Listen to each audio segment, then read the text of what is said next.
Достар, баршаңызға сәлем. Бүгін сіздермен ұйқының маңызы туралы сөйлесетін боламыз. Видеоны көрмес бұрын маған подписка жасап, лайк қоюды ұмытпаңыздар.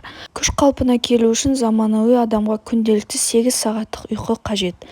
Алайда кейбір жағдайларда бұл жеткіліксіз болуы мүмкін. Заманауи адамның күн тәртібі көп жағдайда дұрыс болмайды. Сонымен, қандай жағдайларда сіздің ағзаңызға тынығу үшін көбірек уақыт қажет? Егер сіз диета ұстап жүрсеңіз, бұл бірінші. Диета ұстап жүрген арулар міндетті түрде ұйқыға көбірек уақыт бөлуі керек. Адам ұйқысы қанбаған кездері грелин атты аштық гормоны көбейіп кетеді. Бұл жағдайда диетаны бұзбауыңыз екіталай болады. Егер сіз спортпен шұғылдансаңыз, спортпен шұғылдана бастасаңыз, ұйқыңыздың қануы ерекше көңіл бөліңіз. Ұйқының қанбауы 35%-қа төзімділік пен күшіңізді кемітіп, депрессияға әкелуі мүмкін. Егер сіз кездесуге барсаңыз, келесі күні сүйіктіңізбен кездесу болса, ұйқыңызды қандырған жөн. Ғалымдар жүргізген зерттеулер бойынша ұйқысы қанған қыздар 8 сағаттан кем ұйықтаған қыздарға қарағанда тартымдырақ, әдемірек көрінеді екен.